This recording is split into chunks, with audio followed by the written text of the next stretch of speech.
There's still documents outstanding. That's why we're at paralysis, basically, right? Yeah, there's still documents out there.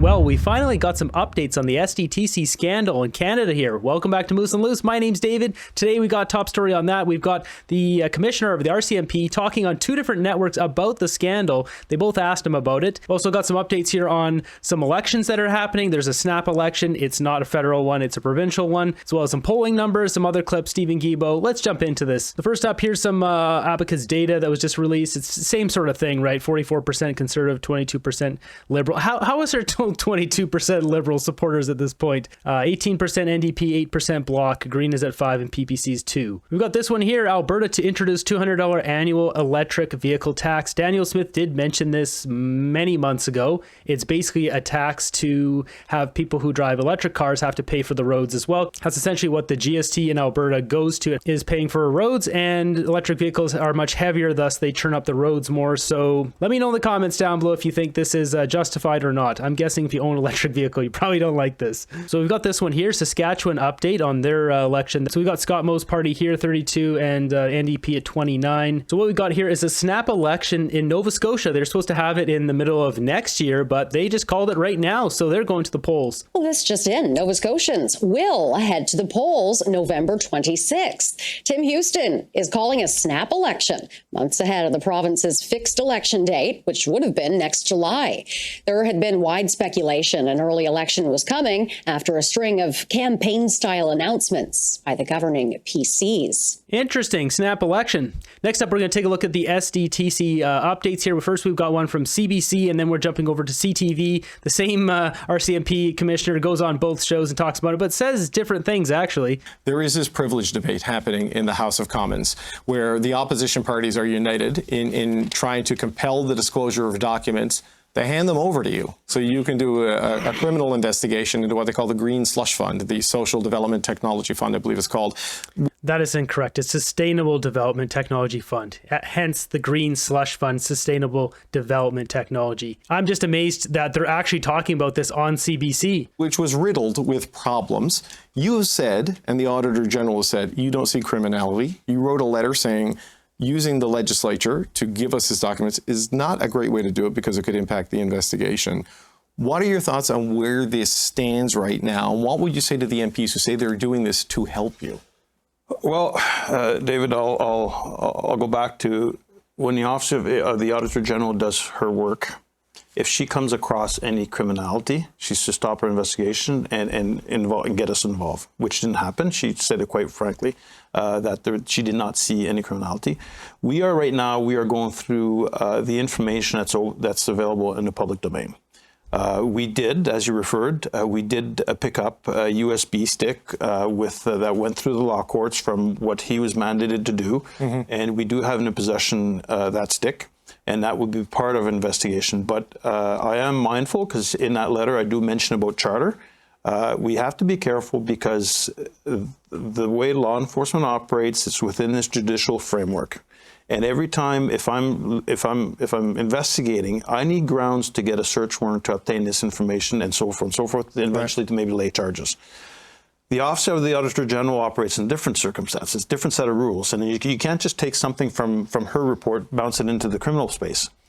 Nor can you obtain information that normally that the law enforcement would not be able to obtain within the judicial process. So what you see here is the executive branch and the legislative branch, where the legislative branch is bringing documents into the executive branch. So we have the key, and we'll exhaust everything in the public domain first before we even look at the key. Okay, so this is the data, the documents that were forced to be compelled, and not everything has come out, that the law clerk of the House of Commons handed over to you. So you have that sequestered from your main investigation. Can you use this? Or is this the political nature of this collection of this evidence and the compulsion of these documents?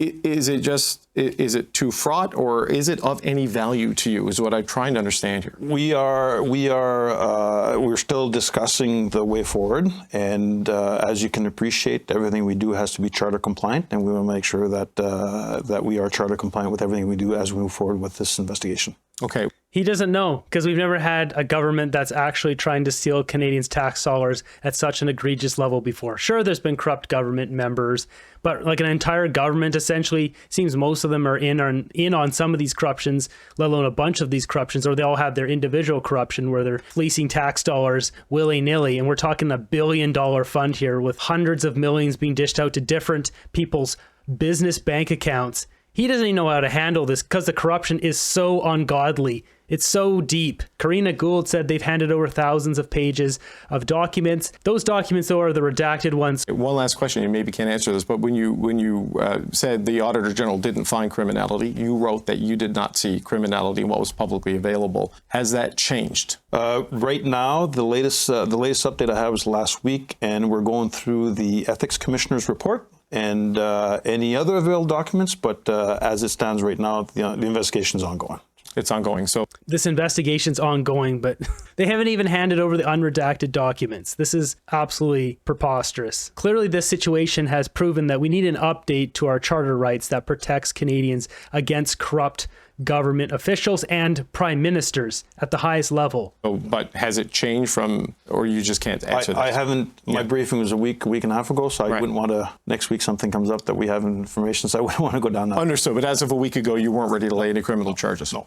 Okay, Mike Duhem, I always appreciate the candor. So he's getting this information, these updates from Karen Hogan, who is the Auditor General. So let's see what happens with this. Of course, being CBC, they always turn the comments off because they're scared what people might actually comment on their videos. So next up, Mike is on Vashti's show, and she actually asks better questions. It's kind of funny that their questions are trying to paint the Conservatives in bad light on CBC, not surprisingly, but Vashti actually calls it pretty straight here. And I just want to ask you about one other issue that's been permeating through Parliament Hill. It's actually got Parliament Hill at a standstill. It's a decision by an order by the House of Commons to ask the government to turn over documents related to something called Sustainable Development Technology Canada, SDTC for short. It's basically like a green tech fund that the Auditor General said was completely mired in conflicts of interest. The docs, what's interesting here is the order then provides for the documents to go, unredacted documents to go directly to the RCMP. The first question I have is, are you investigating what went on at the SDTC? Because a couple of months ago, the RCMP offered one answer, and then it seems as though lately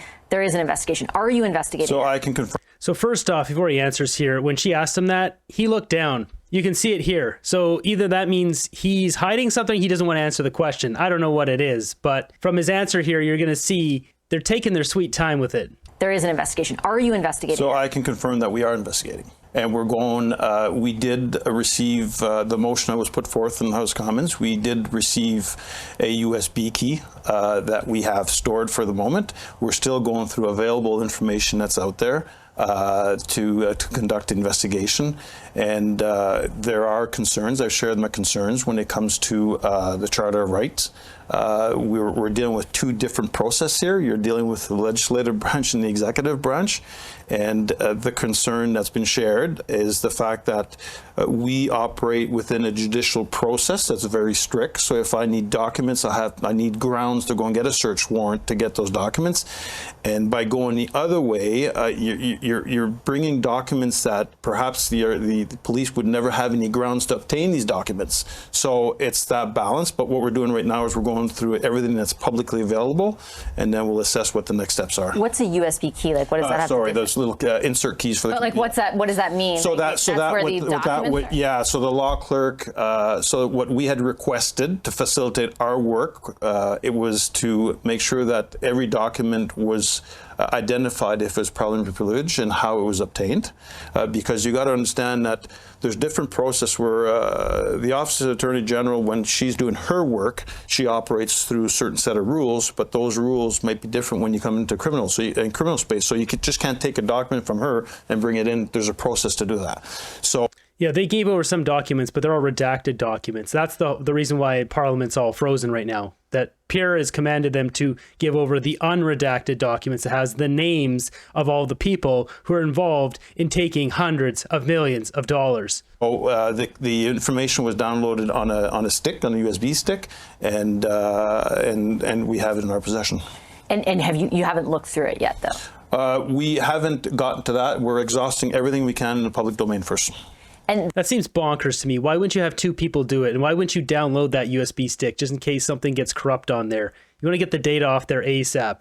It's like when I go fly my drone out in the woods, the first thing I do is I take all the footage off the drone because I don't want to get corrupt. It's valuable to me. And this is even more valuable. This is way more valuable than just some drone footage. You're telling me they didn't stick it in a computer and download all that footage? Something's weird here. You should have somebody going through that footage, even if you want to put some other RCMP on it who's not involved in any of the other public domain information. At least have somebody with the knowledge and have them making notes on it so you're doing it in tandem. This seems very bizarre. That stick that you have, is it your impression that that contains information that you otherwise would have had to, obtain a warrant to obtain?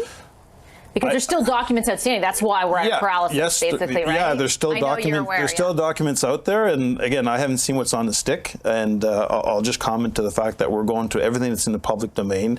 The Ethics Commissioner also has a report in which we're going through. If I go back to the Auditor General, she did not see any criminality in her review. And by her mandate is if she does see any criminality, she should stop her investigation and refer it to the RCMP, which hasn't happened. We're going through the... So why are you investigating them if you weren't a few months ago? Well, we did. There was a complaint, and if we receive a complaint, we're investigating. So. And where did that complaint originate? I'd have to go back. I'm not quite sure. I'd love to tell you. It's no secret, but I just don't have it with me. Is it political in nature, or is it I don't remember. So you, what exactly are you investigating then? We're investigating if there is any breach of trust in providing contracts. Was there any fraud? Was there any theft? So, and you got to appreciate that when we... Yeah, there's some theft. It's $400 million. We can already give you the names. They say them in committee. They scrutinize these people in committee. Well, I don't understand what's going on here. Go into investigation, we look at the different offenses, and we have to identify the key elements of an offense before we can even lay charge. And then, as I said earlier, if we go and get an information to obtain information, you need proper grounds to get that within the process that we operate, which is different from an administrative process or another process. So just one final question, because there are still documents, unredacted documents, that the House contends has not been turned over by the government. If ultimately they do turn them over, I mean, the government's concern is that it's a breach of charter rights if it goes automatically, essentially, to the RCMP. If they do turn them over, what is the process? Will you take them and immediately look at them, or are you not immediately looking at them? I'll go back to what I said earlier, Vashi, is we're going to go through everything that's public first and foremost, and then we'll have to sit down with the team and determine the next steps once we've exhausted everything that's in the public domain. So it's not a hard no to looking at them, but it's not. It's not a hard no to looking at them, but there are concerns from the initial conversations I've had with some of the lead investigators. There is some concerns on the charter side on how we're obtaining the information without any grounds and whatnot. So okay, I'm going to leave. Is Trudeau asking him to buy him some time with the SDTC scandal? That's what it seems like. I don't know. I'm not saying this guy's involved with Trudeau or he's doing his bidding or whatever, but it does seem plausible that if they're exhausting all the public resources first and then they'll get to that later. Let's just keep pushing this down the road. Is Trudeau just kicking the can down the road here so he can get his 10 years? I wonder. His 10 years in government to get the plaque on the wall, and then he'll prorogue government. Just watch. So Justin Trudeau was sworn in. We've got it over here. You can see here, he's sworn in right there, 2015-11-04, so November 4th. So I guess technically, once he gets past the 4th, he's into his 10th year. It's not a full 10 years. It would be a full 10 years after the 4th. Just look at this. Is Trudeau just going to delay for another week to get into that 10th year, the start of the 10th year, and then prorogue? I wonder.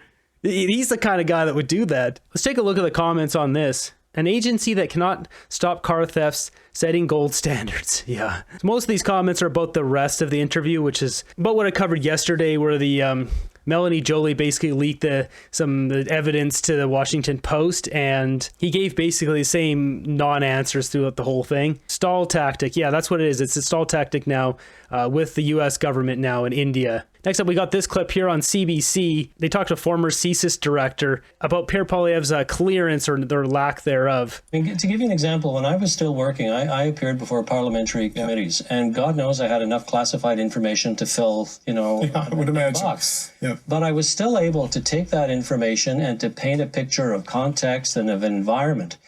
Just because you have a security clearance doesn't mean you have to become a Carthusian monk and never speak. There are all sorts of people who have security clearances, both in this country, in the United Kingdom, and in Australia. You have to be careful. And as I said a little bit earlier, the individual can select on what he wishes to be briefed. Now, if he wants to maintain utter and complete independence to criticize the government on the Indian issue, then you don't take a briefing on the Indian issue. But that doesn't mean more broadly on FI, you shouldn't be able to take a briefing and still talk about it. A whole bunch of people in and out of government do it on a regular basis. Yeah, this is a bunch of crap. They brought this guy on just because they knew he was going to say this stuff. I would love to see this guy paint a picture for us. Go ahead, paint a picture of something you have top secret clearance on, and let's see if we can figure it out. I doubt it. They all know that's a bunch of junk. They brought this guy on to make Poilievre look bad. Imagine not caring that Trudeau not only knew about Han Dong, could have replaced him, but gave him a high-paying job for over 4 years, knowing he was a traitor. This comment, right on point. Release the names, why is it so hard to understand? At this point, JT's just angered his caucus. He's behaving like gum on a shoe, gooey and gross. I feel sorry for all the time Sophie took to scrape him up. Next up, we got this one posted by government.exe is corrupt. So it's got a list of all these scandals here. Rive scam, 60 million, We Charity 900 million, Green Slush Fund, that's the one we're talking about here today, 400 million. Buying stocks in a company that doesn't exist, 2 billion. Money for Ukraine, 20 billion. Money for EVs, 46 billion. Lost infrastructure money, 100 billion. Don't forget the Asian Infrastructure Bank, that's like $1 billion there too. Money for vets, $0. Money for seniors, $0. Money for water bombers, $0. Next up, we got this one from Stephen Guilbeault saying, this summer, every region of Canada felt the impact of extreme heat driven by human-driven climate change. Our government is taking action to reduce pollution and build resiliency, ensuring we're prepared for the challenges ahead. Climate change isn't a future threat. It's here now. Oh no, there it is. These places they're more likely, much more likely, or far likely to have a human-caused heat wave. Why don't you get on the phone, Guilbeault, and stop exporting so much coal to China? Maybe tell China to reduce their global impact here. Dude, it was the coldest and wettest summer in 20 years. We were all here for it. Take your climate grift and F off. Every time you guys post this kind of multimedia, I feel like it's not only the latest lie, but a scam that is about to cost us X billion dollars more. Calgary has $87 billion budgeted to fight climate change, and we can't keep working water mains in order. Scientists have captured Earth's climate over the last 485 million years. Here's the surprising place we stand now. I don't know. We're at the lowest point here. Next up, regarding all the stuff with Modi and the Khalistanis, we've got a bunch of these people protesting. Italy the security ਜਿਹੜੇ ਸਾਡੇ ਆ ਸੋ ਇਹਨਾਂ ਨੂੰ ਕੋਈ information ਮਿਲੀ ਹੀ ਅੱਜ. Okay, this is Clown World. Official Clown World. We've got some more of these guys.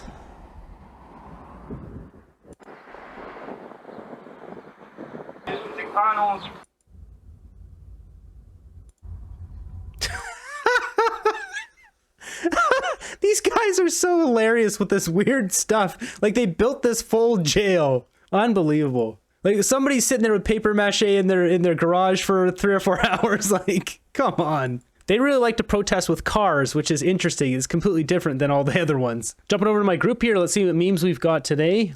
BC election is rigged. Yes, they've been coming back with the results, and suddenly there's a bunch of NDP results, which basically means they could have just taken them when they took them home. The supervisors could have just started throwing out Conservative votes and keeping NDP votes. Who knows? The whole thing is corrupt. It's time for a re-election. Remember, friends, they said income tax was only temporary. Until next time, friends. I heard rumbles in Ottawa that Trudeau will resign Thursday. Well, let's hope that's true. I don't think so. Christmas gift idea. Some of you are going to keep trusting government until your pronouns are was were. I've seen that one before. It's a good one. Too clean. That's better. Oh, dude. In Sweden, we already have a credit card that tracks how much CO2 is used in your purchases. If you exceed your monthly carbon limit, your card gets blocked for the rest of the month. This is the dystopian future that is coming. I don't know if that's true. That sounds nuts, though. Government influenced by corporate interests will never serve the people. So the RCMP are investigating the SDTC scandal, but they're taking their sweet time. They want to open up that USB key too quickly. No. I understand it's a unique situation. We've never had a government this corrupt in Canadian history, but maybe they should open that stick up and see what information's in there, and then maybe get all the rest of those unredacted documents.